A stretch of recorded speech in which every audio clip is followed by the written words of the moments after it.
mana ya?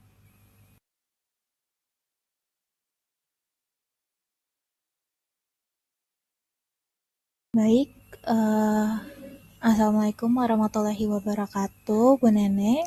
Perkenalkan nama saya Ervina Auliamela Roza. Saya merupakan ahli gizi dari NutriEat. Karena sudah lebih dari 5 menit berlalu, mungkin kita mulai saja kelas ini yang akan kita mulai di pertemuan 2 mengenai eh, gizi seimbang untuk ibu hamil untuk makronutriennya. Nah, sebenarnya ada satu ibu hamil lagi yang ingin join, cuman sebenarnya masih berkendala, jadi kita sambil berjalan saja. Mungkin yang pertama kita dokumentasi terlebih dahulu apabila ibu memungkinkan untuk on cam dan menggunakan virtual backgroundnya, ibu.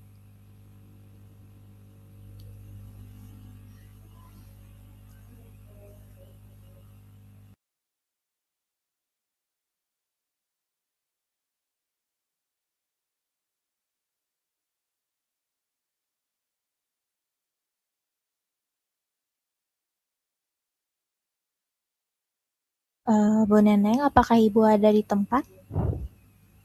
Ada Kak, cuma nggak tahu ya kameranya kayaknya bermasalah terus nggak bisa dibuka. Oh ya udah, tidak apa-apa ibu kalau misalnya berkendala.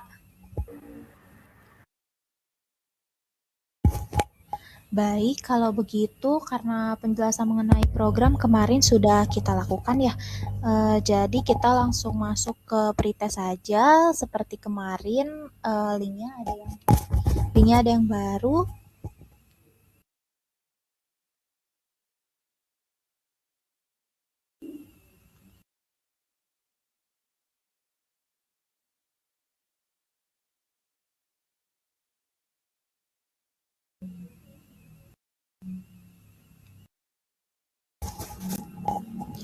Ya, pretestnya sudah saya kirimkan linknya melalui kolom obrolan publik.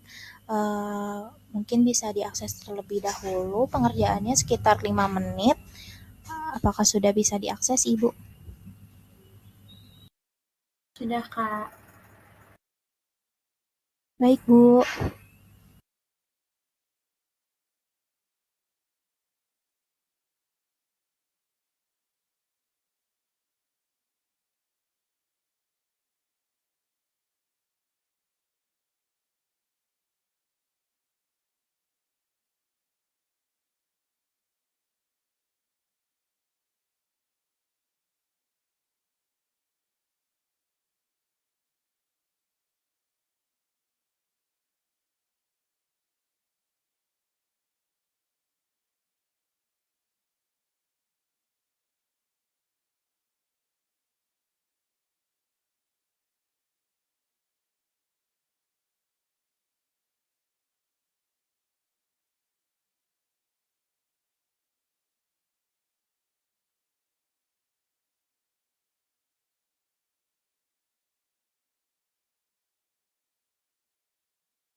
Selamat sore, Ibu Adinda. Apakah suara saya terdengar, Ibu?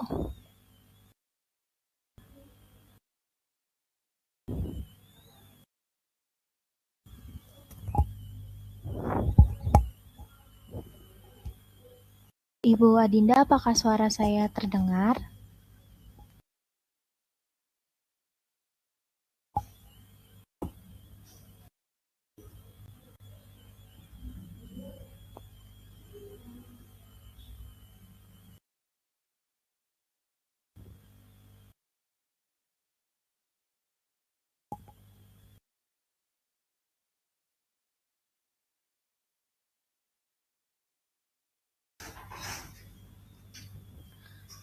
Sebelum penyampaian materinya di luar, mungkin Ibu bisa mengisi pretestnya terlebih dahulu ya, Ibu.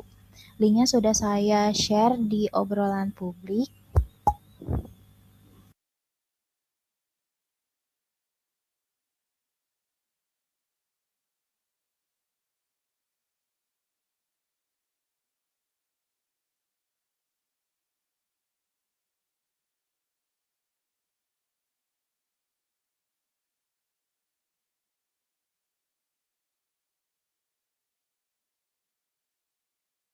Apakah sudah bisa diakses, Ibu? Mungkin bisa merespon di eh, chat saja kalau mikrofonnya terkendala.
Baik, kalau begitu kita lanjut masuk ke materi ya Bu ya.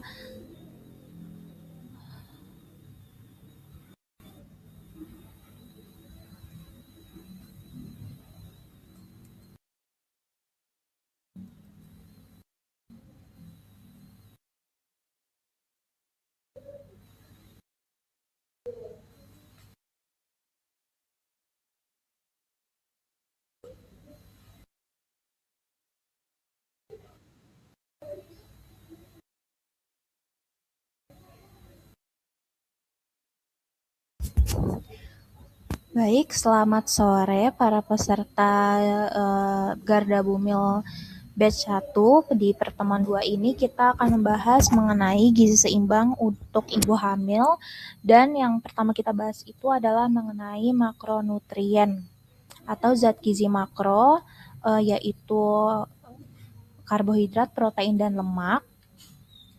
Baru Selasa depan kita akan membahas mengenai mikronutriennya. Minggu lalu kita sudah membahas mengenai perubahan fisiologis dan juga masalah gizi pada ibu hamil.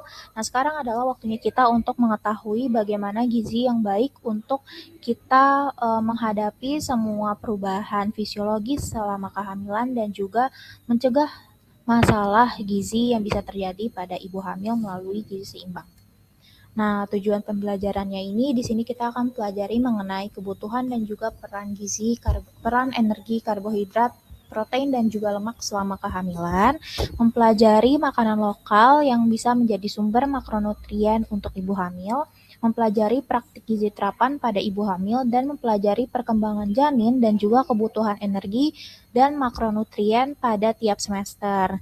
Nah, outputnya peserta diharapkan dapat memahami kebutuhan dan juga peran energi serta makronutrien selama kehamilan. Peserta bisa mengimplementasikan konsumsi makronutrien sesuai anjuran di keseharian, dapat memahami praktik gizi terapan pada ibu hamil, dan peserta dapat memahami perkembangan janin dan menerapkan asupan energi dan makronutrien sesuai trimester di keseharian.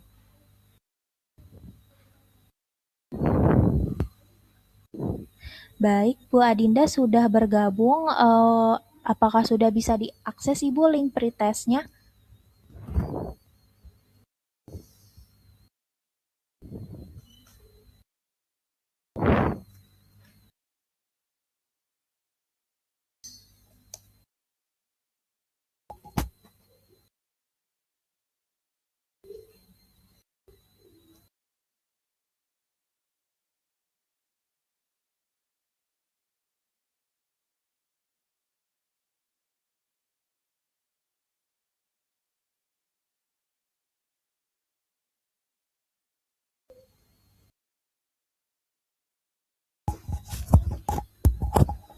Oke, baik. Akan saya lanjutkan penyampaian materinya.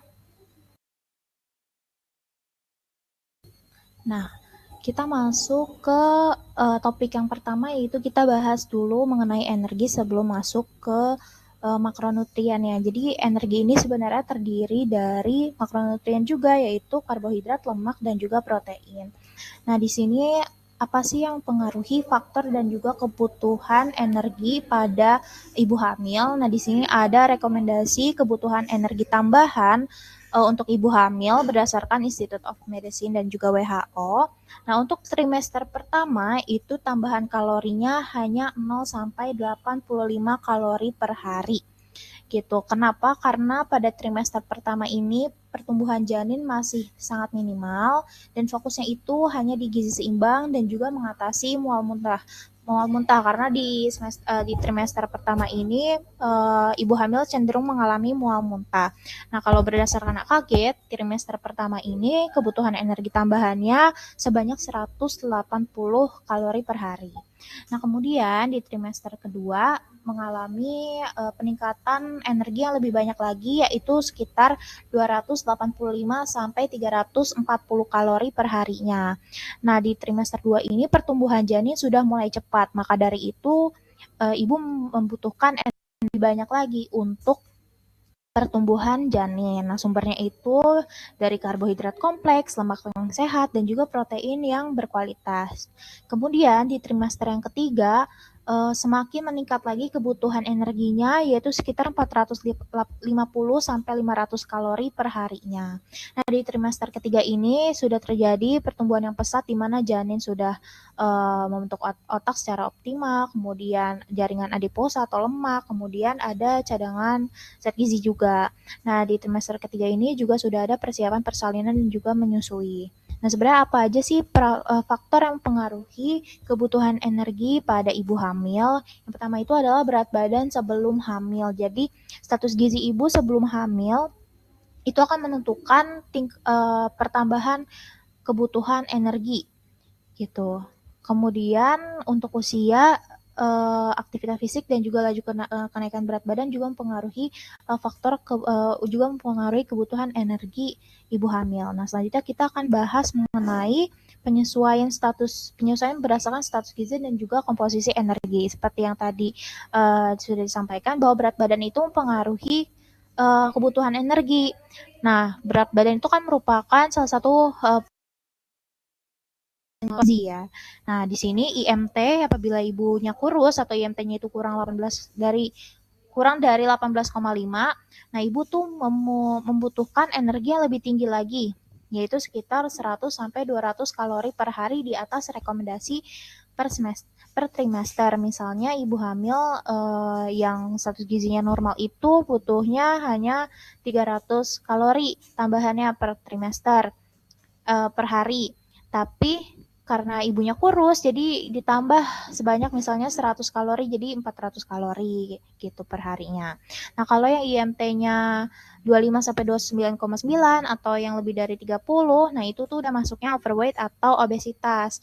Nah, tambahan energinya itu lebih rendah ketimbang yang anjuran sebelumnya, yaitu hanya sekitar 200 sampai 300 kalori aja di trimester 2 dan 3. Kenapa?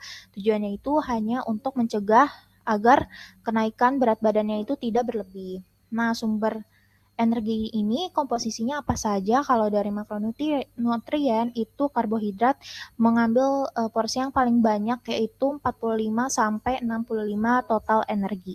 Kemudian kalau protein sendiri itu 10 sampai 35% dengan tambahan 25 gram per harinya di trimester 2 dan 3. Kemudian untuk lemak itu sebanyak 20 sampai 35% yang mana fokusnya itu di omega 3 dan juga asam lemak esensial.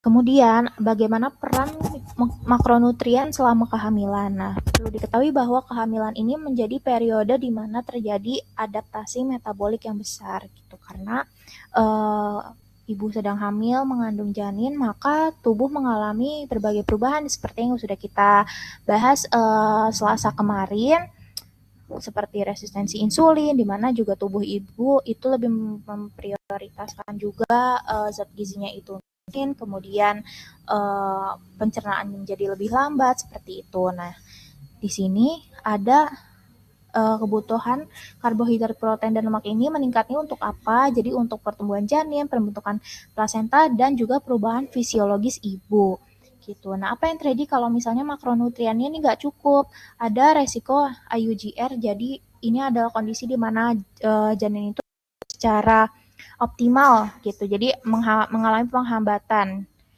Kemudian lahir prematur atau BBLR atau berat badan lahir rendah. Nah, apabila distribusi makronutriennya seimbang, jadi misalnya ibunya makannya itu seimbang antara karbohidratnya, proteinnya, lemaknya, itu akan menjadi kunci manajemen gizi selama kehamilan. Jadi hanya perlu untuk mengonsumsi gizi yang seimbang aja sebetulnya dengan tambahan porsi juga. Kemudian kita langsung masuk ke zat gizinya. Nah, di sini karbohidrat itu menjadi sumber energi utama bagi ibu dan juga janin. Kontribusinya sebesar 45 sampai 65% total energi. Nah, glukosa yang merupakan bagian dari karbohidrat itu menjadi sumber energi utama bagi otak janin. Nah, selama kehamilan ini di trimester 2 sampai di trimester 3 itu ibu mengalami resistensi insulin fisiologis, yang dimana di sini maksudnya ibu hamil itu tubuhnya kurang responsif gitu terhadap hormon insulin yang memang fungsinya itu menekan gula darah gitu. Kenapa? Karena janin ini butuh glukosa sebagai sumber energi utamanya gitu. Jadi akibatnya gula darah di gula di darah ibu itu menjadi lebih banyak, dan tujuannya supaya kelebihannya ini bisa diberikan kepada janin gitu. Jadi untuk menjaga glukosa maternal tetap tinggi untuk janin, yang mana hal ini akan beresiko untuk ibu mengalami hiperglikemia. Jadi memang ibu hamil ini cenderung untuk beresiko mengalami diabetes gestasional atau diabetes yang terjadi saat hamil. Maka dari itu ibu hamil juga sangat penting untuk mengontrol pola makannya. Jadi daripada mengonsumsi gula-gula sederhana, itu lebih baik beralih ke karbohidrat kompleks seperti serealia utuh atau buah-buahan, sayuran, dan juga kacang-kacangan. Nah, di sini ada rekomendasi makanan lokal yang bisa menjadi sumber karbohidrat kompleks. Bisa dari beras merah, ubi jalar, singkong, jagung, dan juga talas. Nah, bahan makanan ini tuh bukan cuma hanya mengandung karbohidrat kompleks saja, tapi juga mengandung tinggi serat, vitamin B kompleks, dan juga mengandung indeks glikemik yang rendah. Nah, manfaatnya untuk bisa mencegah konstipasi, menjaga glukosa darah supaya tetap stabil, sehingga bisa menurunkan risiko diabetes gestasional. Nah, ini bisa menjadi makanan yang strategis juga dan ekonomis gitu. Jadi kita bisa memberdayakan makanan lokal. Kemudian protein. Protein ini merupakan salah satu zat gizi yang sangat penting apalagi selama kehamilan, yang mana fungsinya itu untuk membentuk jaringan dan juga sistem imun seperti jaringan janin, plasenta, dan juga uterus atau rahim. Nah, kebutuhannya itu 1,1 gram per kilogram berat badan dan juga tambahannya 25 gram per hari untuk trimester 2 dan 3. Nah, manfaat klinisnya itu protein bisa untuk pembentukan hormon, enzim, dan juga imunoglobulin atau sebagai memperkuat sistem imun, dan juga mencegah gangguan pertumbuhan janin dan prematuritas atau bayi yang lahir prematur. Nah, sumber anjurannya itu protein. Protein itu ada dua, ada yang hewani, ada yang nabati. Nah, hewani ini bisa dari dagingan, ikan, telur, dan juga susu. Kalau nabati bisa dari kacang-kacangan, tempe, dan tahu, atau bahkan oncom juga bisa. Nah, kemudian untuk makanan lokal sumber protein yang berkualitas itu berupa telur atau ikan air tawar seperti ikan lele, ikan nila, kemudian tempe, tahu, kacang hijau, dan juga bahkan daun kelor. Nah, manfaatnya ini kalau tempe itu juga sebagai sumber vitamin B12, probiotik, bahkan senyawa bioaktif. Nah, untuk daun kelor sendiri dia selain kaya protein, dia juga kaya akan zat besi, vitamin A, dan juga kalsium, yang mana protein nabati dan hewani ini baiknya dikonsumsi secara bersamaan gitu. Jadi kalau bisa jangan hanya nabati aja atau hewani aja, tapi juga bersamaan gitu, supaya proteinnya ini bisa dipenuhi secara optimal.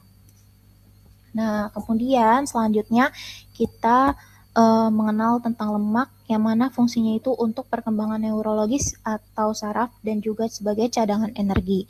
Nah, lemak ini merupakan salah satu zat gizi atau zat gizi yang paling besar kandungan energinya gitu, yaitu sebesar 9 kalori per 1 gram lemak. Nah, fungsinya ini dia sebagai penyusun komponen membran sel dan juga sebagai prekursor hormon, dan omega 3 yaitu bagian dari lemak, dia penting sekali untuk perkembangan otak, retina, dan juga sistem saraf janin. Nah, rekomendasinya itu 20-35% dari total energi. Nah, pada saat kehamilan ini cadangan lemak ibu itu meningkat. Jadi tubuh ibu itu mengakumulasikan jaringan lemak ibu untuk nanti persiapan menyusui setelah kehamilan, setelah persalinan. Kemudian juga untuk peningkatan kebutuhan lemak ini juga untuk meningkatkan absorpsi atau penyerapan vitamin larut lemak seperti vitamin A, vitamin D, vitamin E, vitamin K yang penting juga untuk kehamilan dan juga perkembangan janin. Nah, sumber yang sehat itu dari mana saja, bisa dari ikan laut, alpukat, minyak zaitun, dan juga kacang-kacangan. Nah, tapi ibu hamil juga perlu mengingat untuk membatasi lemak trans dan juga lemak jenuh. Nah, ini adalah lemak yang berbahaya ya Bu untuk kesehatan, yaitu biasanya didapat dari makanan yang digoreng atau makanan dari junk food dan fast food seperti itu. Nah, ini adalah sumber makanan lokal yang mengandung lemak sehat itu seperti minyak kelapa murni, alpukat maupun kacang tanah. Nah, alpukat ini bukan hanya dia kaya akan lemak jenuh tunggal dan juga folat. Terus kalau kacang tanah dan kelapa dia juga kalorinya tinggi. Nah, cocok buat ibu hamil yang sedang mengalami penurunan nafsu makan. Kemudian untuk minyak kelapa murni itu dia juga bagus dibanding minyak goreng yang biasa kita pakai karena dia non hidrogenase atau dia tidak akan berubah menjadi lemak trans gitu. Karena kalau minyak goreng biasa kalau misalnya kita pakai itu atau sudah mengalami pemanasan dia akan berubah menjadi lemak trans gitu. Nah, kemudian minyak kelapa murni ini juga merupakan sumber energi yang cepat dan mengandung asam laurat sebagai antimikroba. Nah, lemak sehat yang lokal ini menjadi alternatif yang lebih aman dibanding lemak jenuh olahan. Nah, ini merupakan ringkasan ya dari 3 zat gizi tadi. Kalau karbohidrat untuk sumber energi yang mana kalau defisiensi karbohidrat atau kekurangan karbohidrat itu beresiko untuk mengalami hipoglikemia atau gula darahnya rendah dan juga mengalami gangguan pertumbuhan. Bisa dari beras merah, ubi ataupun buah sumbernya. Kemudian kalau protein itu penting untuk pertumbuhan jaringan dan imun. Kalau kekurangan protein beresiko untuk BBLR dan juga prematur. Sumbernya bisa dari ikan, telur, tempe, tahu. Kemudian kalau lemak dia penting untuk perkembangan otak dan juga hormon. Dan kalau kekurangan aspat lemak bisa beresiko gangguan neurologis pada janin dan sumbernya itu bisa dari ikan laut dan juga biji-bijian. Nah, di sini adalah praktik gizi terapan yang bisa Ibu lakukan. Yang pertama itu adalah penting sekali untuk monitoring gizi dan status gizi seperti berat badan. Nah, itu minimal seminggu sekali dicek apakah ada peningkatan berat badan dan berapa peningkatan berat badannya. Yang mana target ideal peningkatan berat badan itu sudah ada di pertemuan yang Selasa kemarin. Materinya juga sudah ada di Drive, bisa diakses. Kemudian memantau asupan harian, bagaimana asupan harian Ibu, apakah sudah sesuai, apakah zat gizi sudah cukup atau belum. Kemudian cek HB dan albumin. HB ini juga sangat penting untuk menghindari Ibu terkena anemia gitu. Kemudian yang selanjutnya melakukan konseling gizi secara individu, terutama pada ibu yang punya riwayat diet rendah protein atau vegetarian. Kemudian ada intervensi berbasis resiko, itu bisa dilakukan suplemen DHA dan juga isolat protein susu bila diperlukan, tapi ini harus dengan tenaga kesehatan ya. Nah, ini tujuannya itu adalah supaya keseimbangan gizinya itu optimal untuk menghasilkan kehamilan yang baik pula.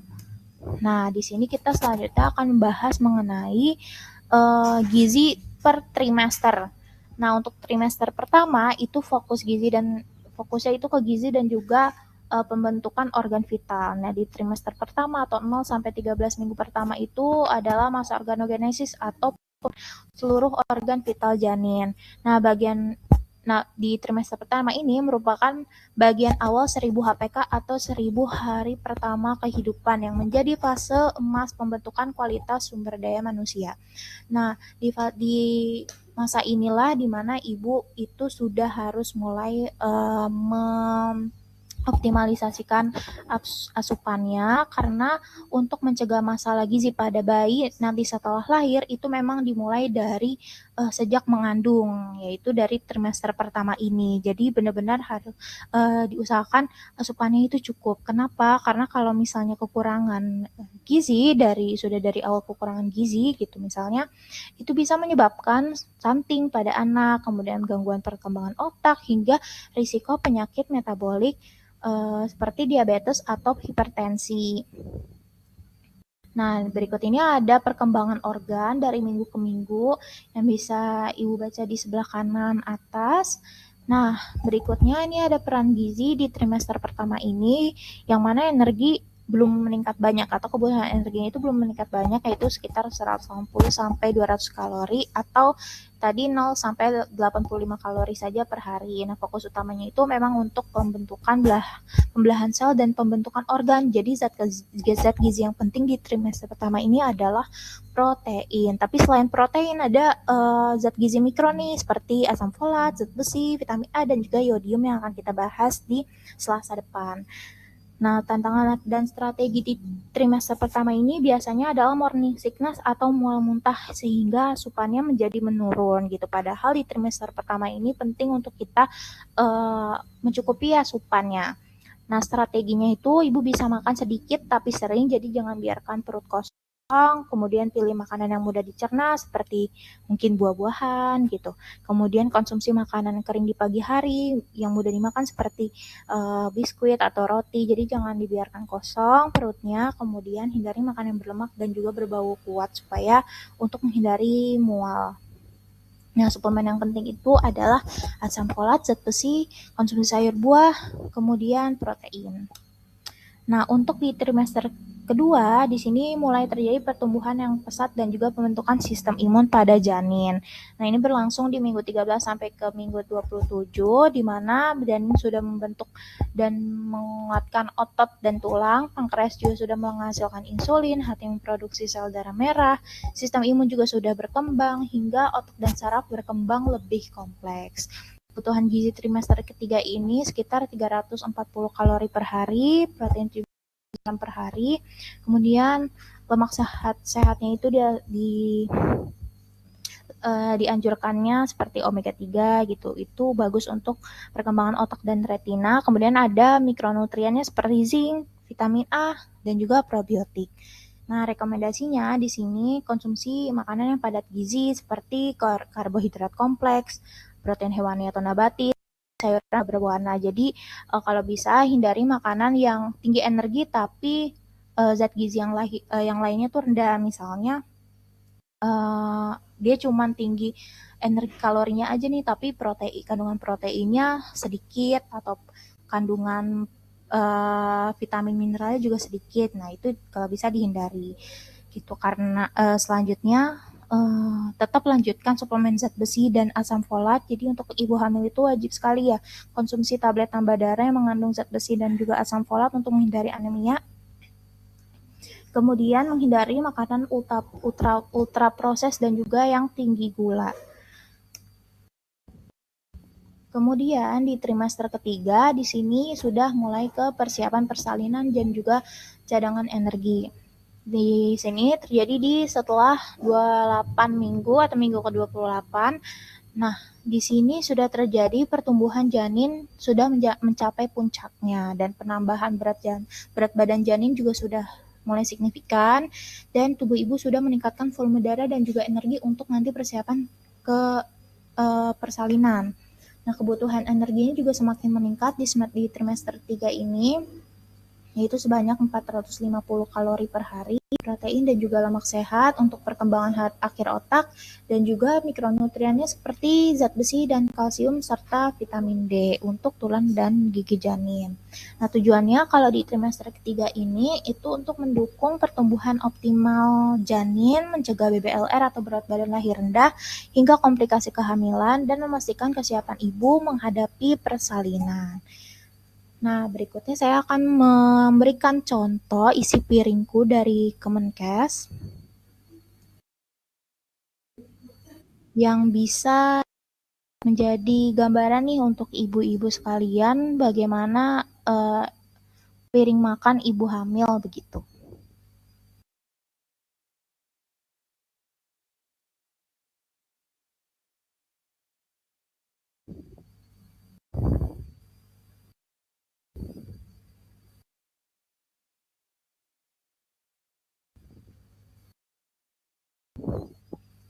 Nah, ini adalah poster isi piringku khusus untuk ibu hamil. Nah, poster ini juga udah saya masukkan di link drive yang sudah saya berikan di grup, sudah bisa diakses. Jadi kita bahas satu persatu. Untuk ibu hamil itu sesuai tagnya, setiap makan isi piringku kaya akan protein hewani. Jadi memang protein itu sangat penting ya untuk ibu hamil. Di sini porsinya itu untuk protein hewani sebanyak 4 porsi per hari, di mana satu porsinya itu biasanya 50 gram atau 55 gram gitu. Jadi kalau misalnya 4 porsi berarti minimal ada 200 gram lauk hewani yang dimakan seharinya. Begitu juga dengan protein nabati juga 4 porsi per hari.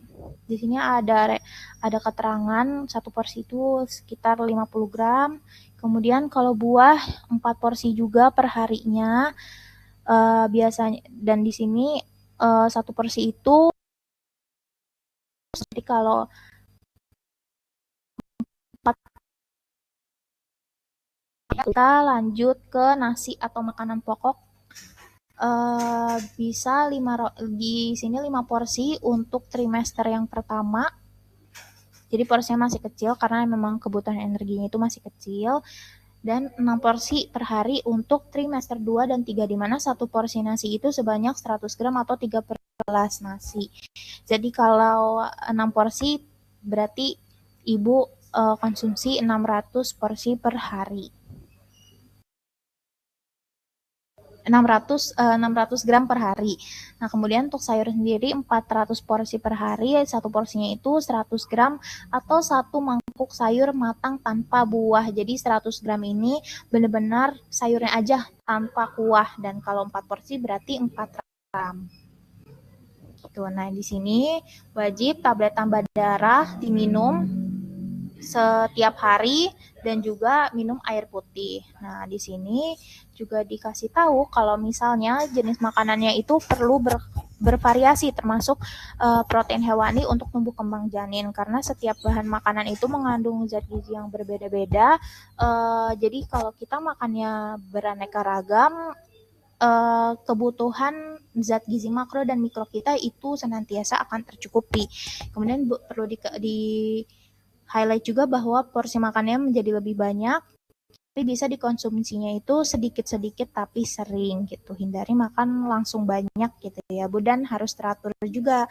Kemudian konsumsi tablet tambah darah 1 butir setiap hari selama kehamilan, dan minum air putih sebanyak 8 sampai 12 gelas per hari untuk mencegah dehidrasi dan juga melancarkan pencernaan gitu. Karena selama kehamilan itu ibu hamil beresiko juga untuk mengalami yang namanya sembelit. Nah, untuk sembelit ini kan kita bisa cegahnya dengan konsumsi serat. Nah, serat ini baru bisa optimal kalau misalnya kita minumnya kita konsumsi bersama air gitu. Nah, ini untuk isi piringku berdasarkan Kemenkes. Nah, selain itu juga ada rekomendasi menu yang sudah saya buatkan.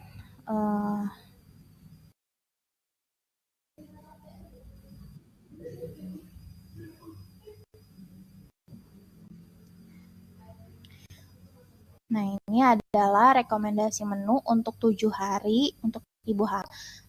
Dari hari pertama sampai hari ke-7, makan pagi, makan siang, makan malam, sampai snack pagi dan sorenya juga sudah ada kandungan gizinya. Nah, untuk informasi dan lain sebagainya ada link QR ini. Jadi ibu-ibu udah bisa lihat, nanti tinggal di scan itu sudah keluar link PDF-nya itu lengkap. Seperti itu. Nah, mungkin itu yang kita pelajari ya hari ini. Apakah dari ibu-ibu sekalian ada yang mau ditanyakan, atau mungkin ada yang belum jelas? Silakan, boleh lewat kolom chat juga kalau berkendala on mic.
Mohon maaf sebelumnya.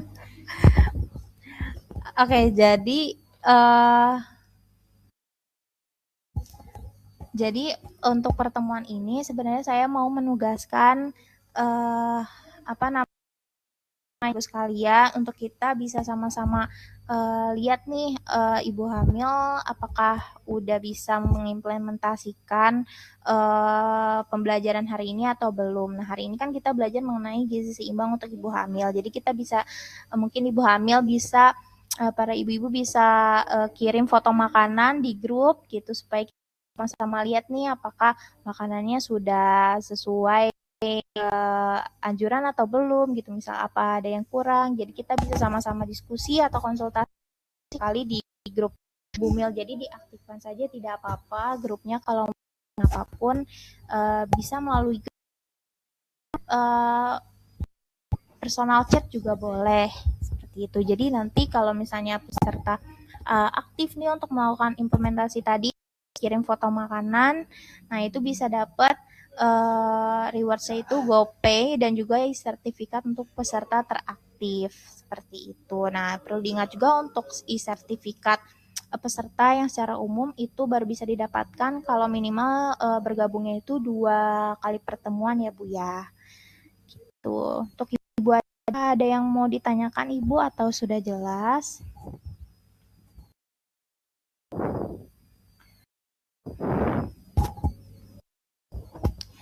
Oke Ibu. Baik, kalau misalnya tidak, kalau sudah cukup atau mungkin nanti masih ada atau konsultasi gitu, boleh di grup atau personal chat ya. Kemudian mungkin selanjutnya kita bisa pretest post test terlebih dahulu untuk mengetahui apakah ada peningkatan pengetahuan setelah disampaikan materi atau belum gitu ya.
Linknya sudah saya berikan di obrolan publik. Silakan diisi kurang lebih 5 menit.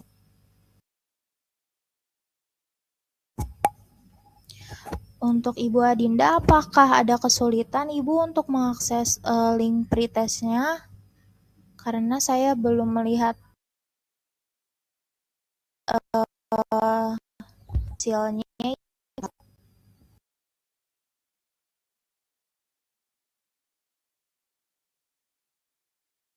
Bisa dibantu ini Kak, maaf di WhatsApp linknya. Soalnya saya pas di tes saya bingung aksesnya gimana.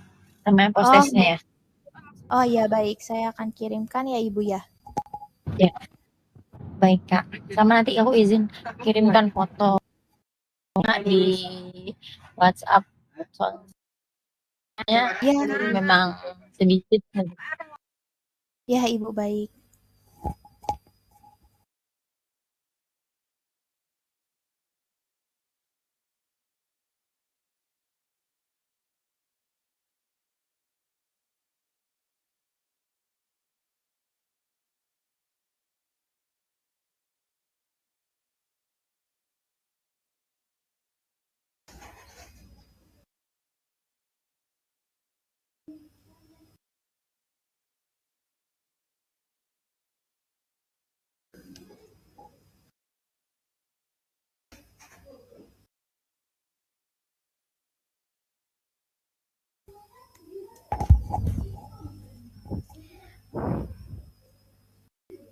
Baik, sudah saya kirim di WA ya Bu ya. Nanti harap diisi keduanya ya Bu ya, pretest dan juga post-testnya.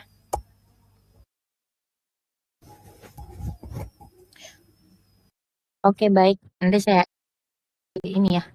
Mumpung karena lagi di jalan, mungkin jadi belum. Ya, baik Ibu, tidak apa-apa.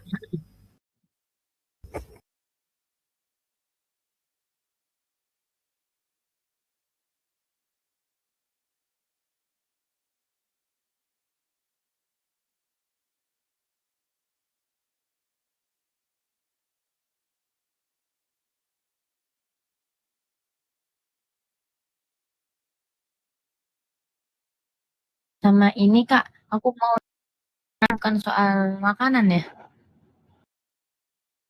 Kondisi ini sih, kondisi kehamilan aja di trimester. Apakah boleh Kak? Mohon maaf Suaranya Ibu, belum suara masuk ya? iya terputus Oh, suara. terputus Ibu. Oh, ya udah nanti di WhatsApp aja deh. Ya Soalnya boleh Ibu, tidak takut nggak kedengeran. ya. Boleh Ibu, tidak apa-apa, nanti saya jawab di WA ya. Oke, baik Kak.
Terus,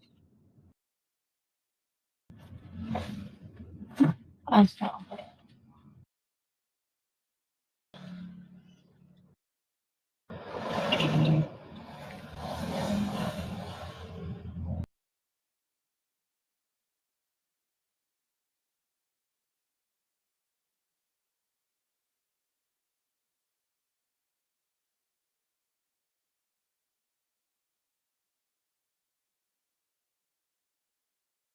Baik, karena Bu Neneng juga sudah submit ya presensi dan juga post-testnya, maka dengan itu berakhir sudah pertemuan kedua kita di Garda Bumil Batch 1 ini. Semoga informasi yang tadi saya sampaikan bisa bermanfaat dan juga diaplikasikan di kehidupan sehari-hari ibu-ibu sekalian.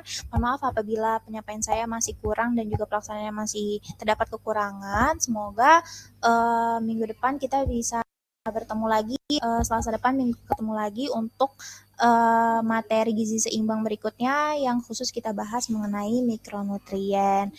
Baik, kalau begitu saya akhiri. Terima kasih atas kehadirannya, waktunya ibu-ibu sekalian. Wassalamualaikum warahmatullahi wabarakatuh.